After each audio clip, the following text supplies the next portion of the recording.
All right.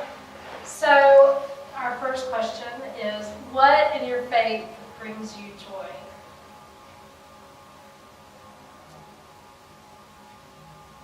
Music. Music. Music in general?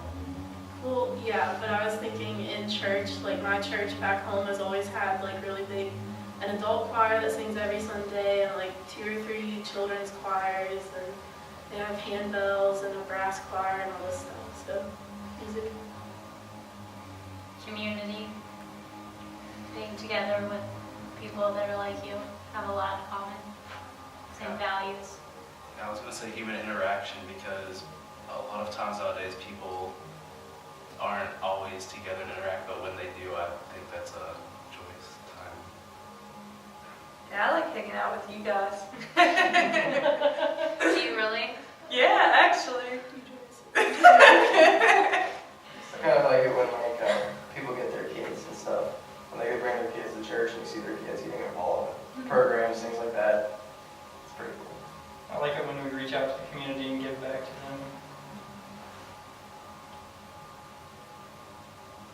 For me, there's something like of a legacy to it too. So, like you said, hanging out with us, and I like hanging out with you guys. But some of the best moments I've had in church have been there with my entire family, and it feels communal. It feels like home. So. Feels like you're connected to something bigger. Yeah.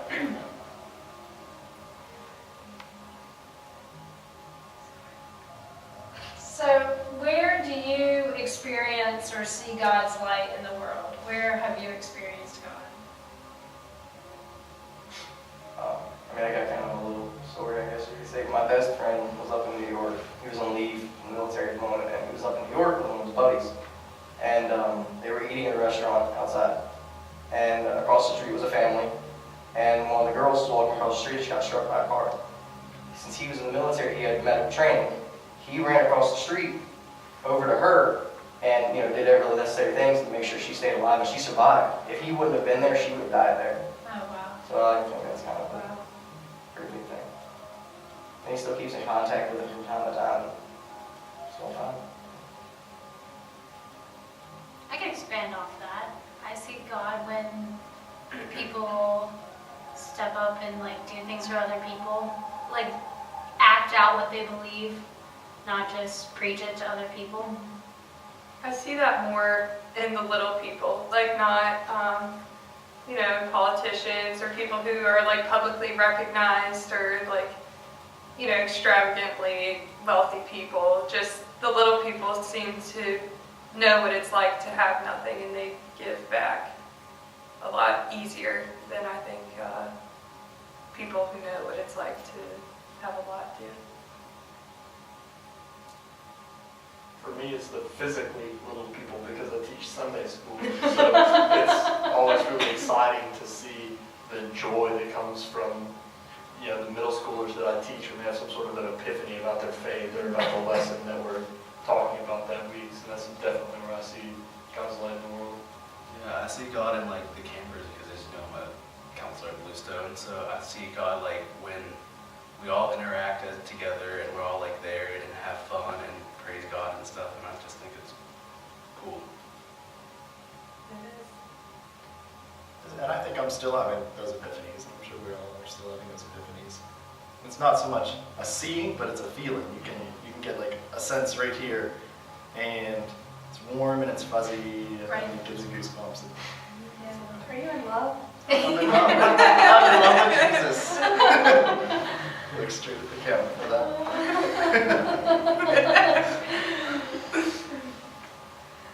All right.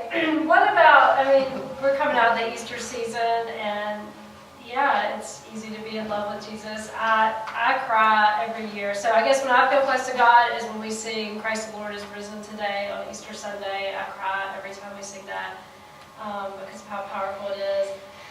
And then, I love Easter Sunday, but one of the things that's hard is we go back to the real life on Monday, and we have all that excitement from Easter, and then we shift to Monday, and we go back to class, and it's the end of the semester. So what are the things that you struggle with your faith, or that make you sad about the world, because God's light has shined through in Easter, but there's still darkness. I think it's always difficult to carry God with you from a place where you feel so close to Him. Like for me, at Camp Bluestone, up on the mountain, it is so easy to feel so close to Him and excited about bringing Him with you where you go. But you can't deny that it fades throughout time, and it's hard to keep that feeling with you when you aren't constantly surrounded by it.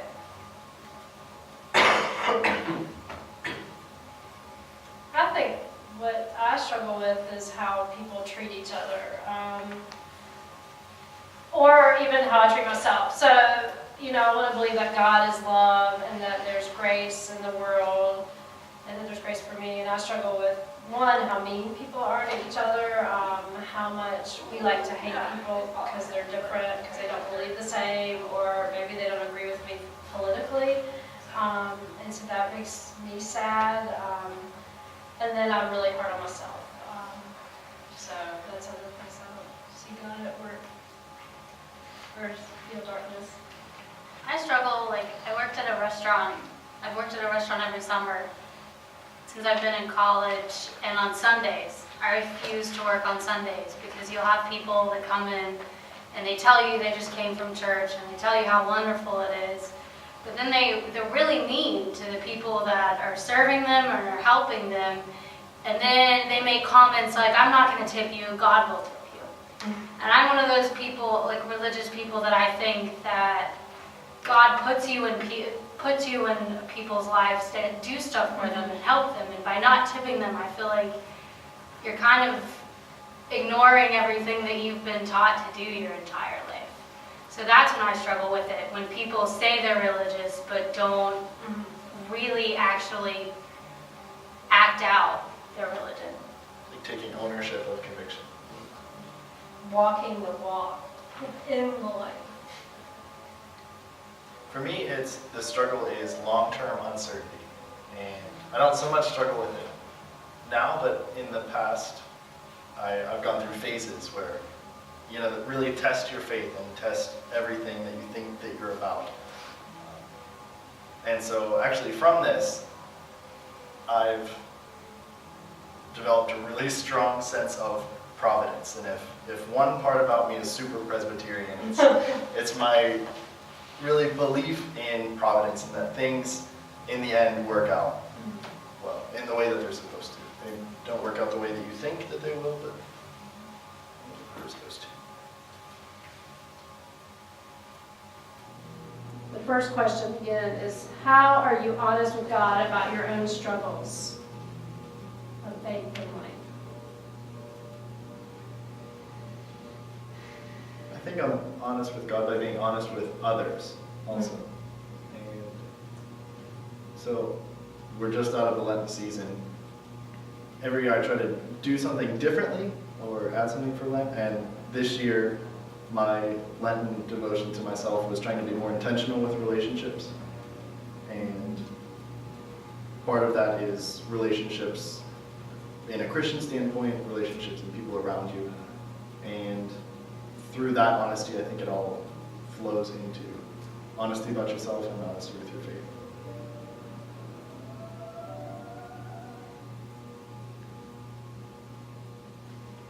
I definitely agree with the being honest with other people, like coming to PSF and talking to all y'all and being able to discuss if we are struggling with things, and that sort of helps us maybe even realize what we're struggling with more so and be able to open up to you all and to God about it.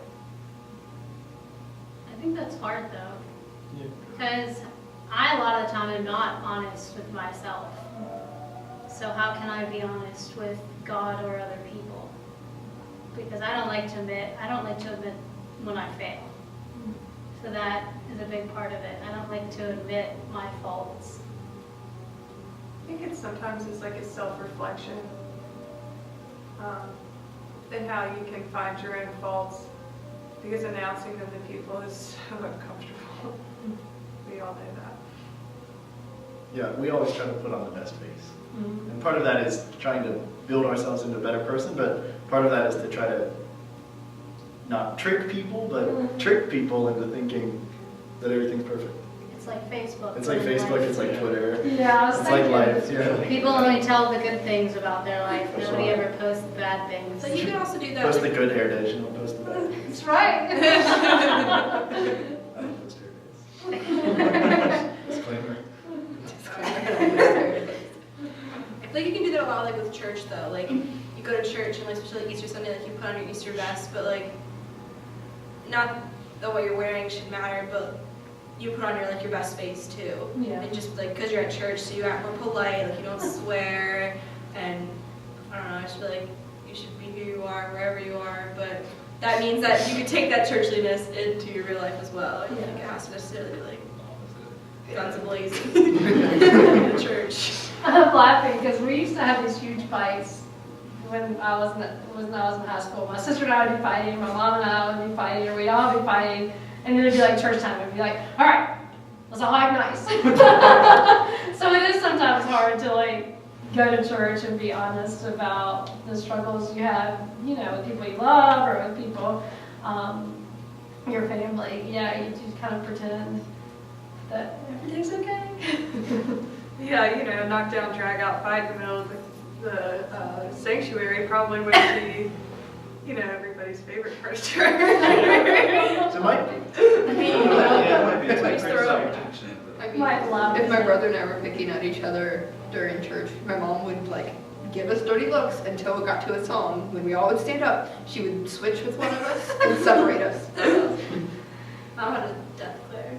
Oh. Like, pee your pants scary. We got those at church. Oh yeah, we got those too. Didn't always work. We always got the, where she got really close to your ear and like Whispered. whispered. But she's smiling at the same She's time. smiling the whole time. So to the people on the outside, it Or looks like, like she's put really the happy. arm around and like squeeze Squeeze you. you really Like, tight. what do you think you're doing? This makes me feel good about my parenting. So you recognize all of these behaviors. It's not outside the realm of norm. The extra long, hard That's right. handshake. Peace. The talking through the teeth, you better stop it now. I mean, I do think it's just sort of like why people should share their struggles. Because, I mean, one of the things that happens when we struggle, whether it's with where is God in our life, like what's next, or anxiety, or any of that, is like when we struggle with it alone without our Christian brothers and sisters, we feel like we're sort of the outlier, like we're out there stuck somewhere. And so, yeah, I mean, it's helpful to hear, oh, other people did that with their kids. Or like the Facebook thing, yeah, I mean, you do feel like sometimes, like everybody looks really good on Facebook. Although I saw somebody post on Easter Sunday, like the perfect family picture, and then she like did shots of her house, and she's like, and this is what the house looked like. It was just completely disastrous. But I think that's helpful because it makes us feel like we are part of, you know, we're within the community and welcomed to. That's why I like this group too, because like, I mean, I can be honest about being upset with a professor because I thought that I was given a wrong grade or something, and I just have a support system. Like y'all be like, yeah, man, that sucks, or like, you know, I could be honest with you guys, and I don't feel like I'm being judged at any point. And I think that's a really important thing to have as well with your church community. Yeah, like if I wouldn't have like met up with you guys, I don't know if I'd still be here or not. So yeah, you guys are pretty good on We that. love you too. Thanks, brother. We're really glad you're here. There's the flutter that Will had. Warm and fuzzies. Well, that probably is a good segue into the last question, which is, like, how do you find God's path? How do you find God's light in your life? We talked a little bit about how you experience God, but how do you find that? What if you don't know it? Yeah. What is God's path? Well, yeah, that's back to Will's. Am I on it? Because if I am, I'd like somebody to tell me you're going the right way. Yeah. Am I hot or cold? Wrong turn! And then when we think we're doing it, there's a fork in the road. Rerouting. Definitely, I personally Siri. am like struggling with knowing what path I'm supposed to be on and what God's plan for me is, and if, you know, I'm doing what I'm supposed to be doing, but I'm just sort of taking it a day at a time, trying to figure it out. But like Eddie said, you know, one of the things is hanging out with certain people, reading scripture, any of that help with figuring out where God is leading us or It like revives you, like to come to like the PSF and stuff. Like I don't know, throughout the week I don't like necessarily always think about God, but like when I come here, I'm like, wow, maybe I should think about this more. I go home and I have those thoughts in my mind, and I'm like, wow, that's really interesting. Like I'll reread it or think about it more. Carry me through the. You guys remember like a while back, it was kind of a rough situation that happened, and there for a while I didn't come, and then I started coming back, and I was like, you know what, you should probably do something good. So I came back, and then I got helped a lot. So really being in a community with other people who believe is important. It's very therapeutic. Yeah. You can say that, okay? It works. Well, I think coming here and realizing that, you know, we're not the only ones that we don't know the answers. So I feel less bad about myself, you know, 6 majors in, still not knowing what way my life is headed. So it makes you feel a little bit better knowing that there are other people out there that have no idea what they're doing either. Yeah, your parents are still gonna kill you though. Well, they're fine with it, actually, to be honest. My mom was like, I just want you to do what makes you happy. That's really good. And I'm like, thanks, now you have another year of tuition. Thanks, here's the bill of my happiness. It can be quite. Plus summer school. I feel like sometimes I know when I'm like messing up, when I've started like going down a way that I probably shouldn't.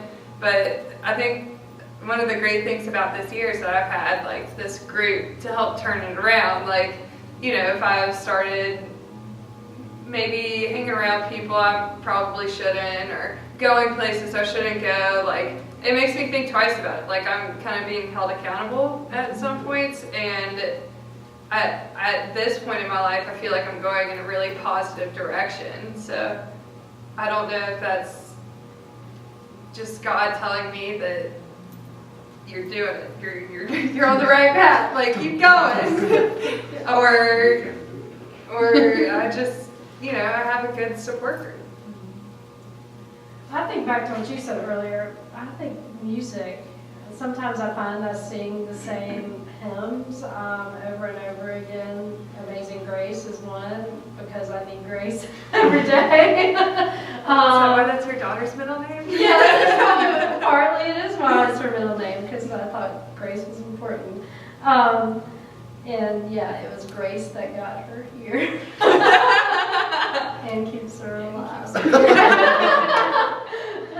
But like, that's,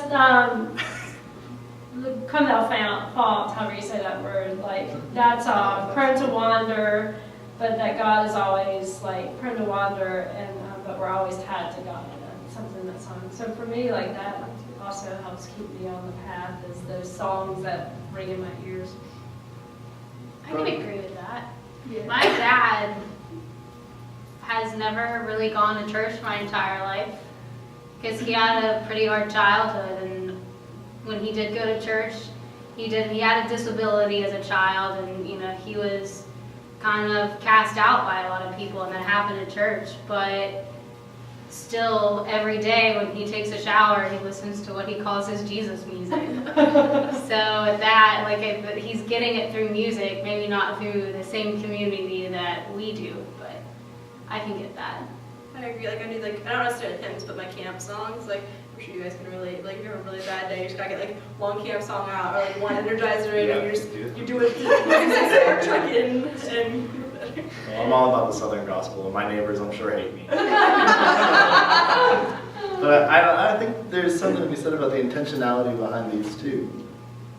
Just the fact that you're trying to put yourself in these situations, to put yourself on the path, is part of the path. You might still be in the middle of the woods. Yeah, but you're So looking for find light. it. Yeah. Find your way back.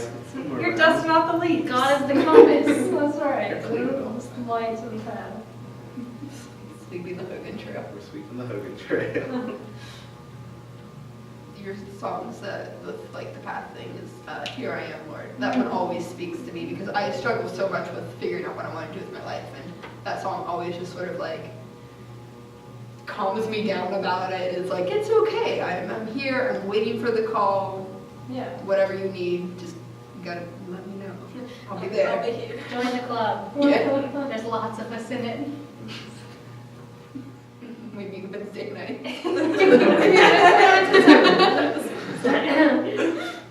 We eat together. This is where we flash the number for Shelly. Meeting time on the screen. Don't know where you're going in life? Call Shelly. And by the way, at least he did Harless. Notification will pop up. Buddy Jesus. I think we're done. We got that. Yeah, can you put this part in? Did you notice Finger that? guns. We were literally sitting there going like this. I think he's still recording. Are you?